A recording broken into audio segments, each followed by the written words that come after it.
नमस्कार, स्वागत है आपका हमारी खास पेशकश कमोडिटी 10 बजे 10 मिनट में। और शुरुआत करेंगे एग्री मार्केट की खबरों के साथ। एग्री मार्केट में अगर देखें तो जीरे में कल भारी गिरावट दिखी थी। 24,400 के नीचे ये वायदा फिसल गया था और लगातार 25,000 के आसपास वो लेवल बनाए रखने की कोशिश हो रही थी जीरे की, लेकिन कल भारी गिरावट करीब 4.25% की गिरावट यहाँ पर दिखी है। धनिया में भी कल मुनाफा वसूली दिखी। अच्छी तेजी के बाद यहाँ पर बीच बीच में मुनाफा वसूली हो रही है, क्योंकि इस बार जो लगातार दूसरे सीजन खेती कम है, बुआई का एरिया कम है, कैरी ओवर स्टॉक का भी जो प्रेशर था वो भी 2 सीजन में अब कम हो गया है, उससे यहां पर सपोर्ट मिल रहा है लोअर लेवल पर। हल्दी की बात करें तो हल्दी अब ज्यादा तेजी नहीं लगती। ज्यादातर एक्सपर्ट्स को लगता है यहां से बहुत ज्यादा तेजी नहीं है, क्योंकि नई फसलों की स्थिति काफी अच्छी है। उसके बाद नई फसलें जब आनी शुरू हो जाएगी जनवरी में के मध्य के बाद से, वहां पर क्या फसल को लेकर नया अनुमान क्या आता है, उसके आधार पर बाजार की नई चाल होगी। ग्वार सीड ग्वारगम लंबे समय से काफी सीमित दायरे में है और नीचे की तरफ का रुख ज्यादा दिख रहा है। 10,000 के आसपास ग्वारगम और 5100 रुपए के आसपास ग्वार सीड का वायदा आ चुका है। कैस्टर की अगर बात करें तो कैस्टर भी अब दायरे में है। काफी गिरावट के बाद भी तेजी यहां पे नहीं लौट रही है। 7,000 का वायदा 6500 रुपए के नीचे फिसलने के बाद भी अब कंसोलिडेट करने की कोशिश इसी आसपास में कर रहा है। इसके अलावा अब बात करते हैं क्रूड सनफ्लावर ऑयल की। इंटरनेशनल मार्केट में पाम तेल और क्रूड सनफ्लावर ऑयल की में तेजी है, उसका फायदा यहां पर भी मिल रहा है। 1300 के ऊपर लगातार क्रूड सनफ्लावर ऑयल वायदा एनसीडीएक्स पर बना हुआ है। कॉटन कॉम्प्लेक्स की बात करते हैं और सबसे पहला काउंटर कपास एनसीडीएक्स का अप्रैल का कॉन्ट्रैक्ट जो काफी समय से दायरे में है, 1525 के नीचे है। हल्की गिरावट कल के सत्र में दिखी थी, लेकिन कपास कली में लगातार कमजोरी का रुख है। अब 2650 के आसपास आ चुका है। लगातार यहां पर बिकवाली हावी हो गई है। कपास कली के बाद आखिरी काउंटर है कॉटन वॉश ऑयल का एक और कॉन्ट्रैक्ट, जहां 1245 रुपए के आसपास कारोबार हो रहा है। बाकी खाने के तेल में जो तेजी है उसका फायदा इस कॉन्ट्रैक्ट को भी मिल रहा है। चलिए चलते अपने मेहमान के पास। हमारे साथ भाविक पटेल हैं ट्रेडबुल सिक्योरिटीज से। भाविक, सबसे पहले जीरे में बताइए क्या हो रहा है। कल करीब 4% की गिरावट दिखी थी, आज क्या हो सकता है और आगे क्या करना चाहिए? Good morning Vishnu ji. Good morning. देखिए, जीरे में अगर देखें तो इस बार विंटर थोड़ी लेट है, तो सोइंग लेट हुई है और एक्सपेक्टेड है कि 15 दिसंबर तक हो सकती है। तो उसकी वजह से जो अराइवल जो यूजुअली फरवरी में थी वो शायद थोड़ी और डिले हो सकती है।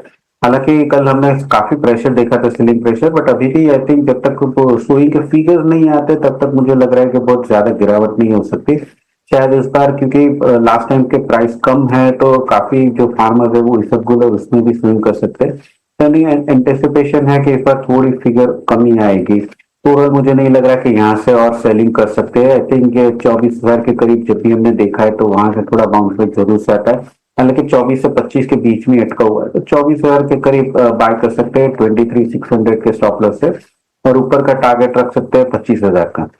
ओके, तो ये व्यू जीरे को लेकर है। और हल्दी और धनिया, इन दोनों पर आपकी राय क्या बन रही है सर? देखिए, इसमें धनिया भी अच्छा लग रहा है। जैसे आपने बताया कि कैरी ओवर स्टॉक इस बार जो है वो कम हो रहा है और उस बार जो सोइंग के फीचर्स है वो भी थोड़े कम है, तो उसकी वजह से हमने देखा था कि काफी टाइम ये साल धनिया में बहुत सुस्ती थी और अभी लास्ट 3 महीने में थोड़ी तेजी देखने को मिल रही है। मुझे लग रहा है कि ये जो तेजी है वो कंटिन्यू हो सकती है। 8,000 के लेवल भी हम देख सकते हैं एटलीस्ट ये मंथ के एंड के पहले। तो करंट मार्केट प्राइस से ही बाय कर सकते हैं 7760 के स्टॉप लॉस से, और ऊपर का टारगेट रख सकते हैं 7900 का। तो जैसे हल्दी में आपने बताया कि इस बार जो है वो मुझे भी अभी ज्यादा तेजी नहीं लग रही है। आई थिंक 13,000 से 15,000 का जो रेंज है उसी में ट्रेड करेगा अभी के लिए, तो आई थिंक इसमें थोड़ा अवॉइड करना चाहिए। जीरा और धनिया दोनों में बाय की रिकमेंडेशन है। ओके, जीरा और धनिया आप खरीदारी की सलाह दे रहे हैं, हल्दी अवॉइड करने की सलाह यहाँ पर आपकी तरफ से है।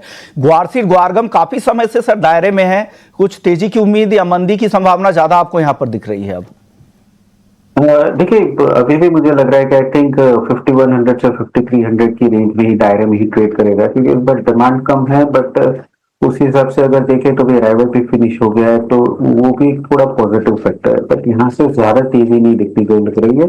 आई थिंक जब भी 5300 के करीब आता है तो वहां पे शॉर्ट कर सकते हैं, और 5,000 से 50,050 के करीब आता है तो बाय कर सकते हैं, क्योंकि अभी लोअर लेवल पे है। तो यहाँ से मैं शॉर्ट की रिकमेंडेशन नहीं करूंगा। 5,000 के स्टॉप लॉस से पर बाय कर सकते हैं। क्वांटिटी कम रखिएगा और टारगेट 5160 का रहेगा। ओके सर, अब एक और काउंटर कपास खली पर राय दे दीजिए, क्या लग रहा है? यहाँ पर तो लगातार नरमी दिख रही है, आगे और भी गिरावट है क्या? जरूर से देखिए, कपास कली में अभी भी मुझे लग रहा है कि जब तक 2750 के ऊपर प्राइसेस सस्टेन नहीं कर पा रहे हैं, आई थिंक तब तक जो वीकनेस है वो कंटिन्यू रहेगी। पहले भी हमने देखा है कि ये जो उसकी सपोर्ट जोन है वो अराउंड 2550 के करीब है, मई में दिखी थी। मुझे लग रहा है कि ये थोड़ा सेलिंग प्रेशर और कंटिन्यू रह सकता है, तो अभी भी यहाँ से 2750 के लेवल से शॉर्ट कर सकते हैं 2550 के टारगेट के। आई थिंक नई तेजी 2750 के ऊपर ही लग रही है। चलिए अब बात कर लेते हैं नॉन एग्री मार्केट की। गोल्ड और सिल्वर पे बताइए, कल की तेजी गायब हो गई, फिर से दबाव दिख रहा है, आज फेड चेयरमैन का बयान भी है, क्या लग रहा है आगे की चाल कैसी है?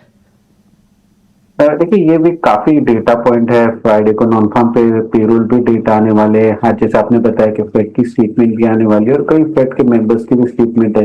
मुझे लग रहा है थोड़ा वॉलेटाइल जरूर से रहेगा, बट अभी भी आई थिंक गोल्ड जो है वो 76 से 75 का एक बेस बन चुका है। मुझे यहाँ से ज्यादा करेक्शन नहीं लग रहा है, तो दोनों गोल्ड और सिल्वर में इंट्राडे मेरी बाय एंड डिप्स की रणनीति रहेगी।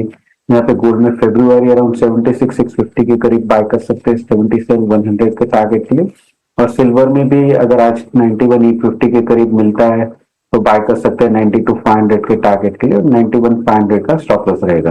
क्रूड में बताइए सर, क्रूड और मेटल्स पर क्या राय है? फटाफट से कॉल बता दीजिए, सिर्फ टारगेट और स्टॉप लॉस। क्रूड 5900 का कॉल जो है वो बाय कर सकते हैं 140 के करीब 185 के टारगेट के लिए, और नेचुरल गैस में 260 का जो कॉल है वो बाय कर सकते हैं 14.30 के करीब 17 के टारगेट के लिए। ओके, तो कॉल ऑप्शंस के जरिए खरीदारी की सलाह यहाँ पर नेचुरल गैस और क्रूड में आपकी तरफ से राय दी जा रही है। शुक्रिया भाविक, आपने वक्त निकाला और हमारे दर्शकों को गाइड किया कि नॉन एग्री मार्केट पर क्या आपकी राय बन रही है। चलिए वक्त है ब्रेक का।